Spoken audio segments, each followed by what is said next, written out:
మేమైతే ఇప్పుడు తిరుపతికి వెళ్తున్నాము. Going for Tirupati.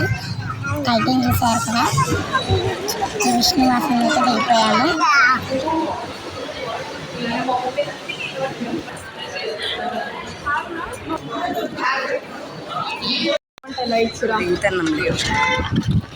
ఇప్పుడు నిలబడిన తర్వాత పూల్లో సేవకారు పోతుంది చూడండి. పోయింది ఇప్పటికి లేప లెఫ్ట్ కట్ చేస్తాను. కోనేరు పక్కన ఉన్నది చూడండి ఎంత బాగుందో. కోనేరు అక్కడ ఉత్సవాలు జరుపుతారు ప్రతి సంవత్సరం. ఇప్పుడు నాకు తెలియదు కానీ ప్రతి సంవత్సరం ఉత్సవాలు జరుగుతాయి. ప్రతి ఉత్సవాలకి చూడండి లైట్స్ కలర్ చూసారు కదా మీరు, చూడండి ఎంత బాగుందో. ఇది ఈరోజు వెనస్డే కాబట్టి కర్పూర హారతి ఇచ్చి ముక్కోండి. వెనస్డే కాబట్టి స్వామికి ముక్కోండి, కర్పూర హారతి తీసుకోండి.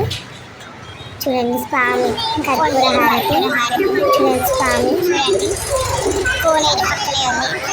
ఈ పక్కన మళ్ళీ కోనేరు చూపిస్తున్నాను. శ్రీవారం ఎత్తుకొని వెళ్తున్నాను చూడండి.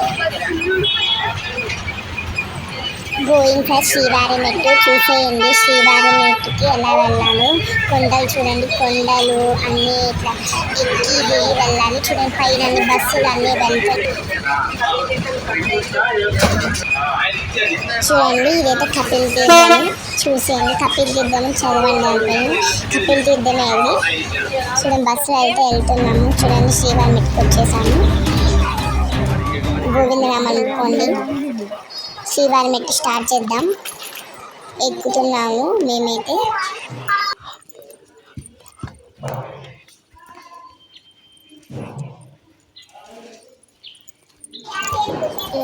చూడండి మెటుకలు అయితే అన్నీ ఎక్కుతున్నాము. చూడండి ఎన్ని మెటుకలు ఉన్నాయి, చాలా ఎక్కాలి. అన్నీ ఎక్కేసేసేసి లాస్ట్లో మీకు చూడండి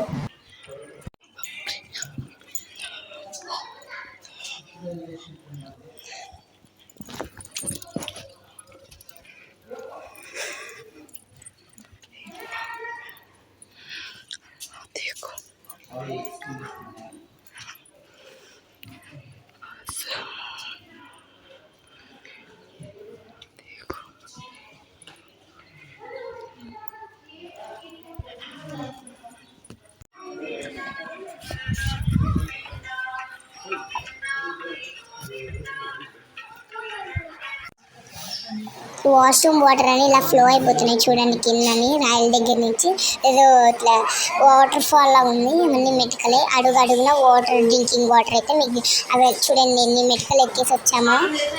ఇవైతే మన రూమ్లో ఉన్న ఫొటోస్ చూడండి. ఇది చూడండి 7 కొండలు స్వామి ఫేస్ లాగా సేమ్ డిట్ అలాగే ఉంటాయి. చూడండి పక్షి వాటర్ తాగుతుంటే ఫోటో తీసారు, బాగుంది. గోవిందనామం మది ముక్కోండి. లక్ష్మియా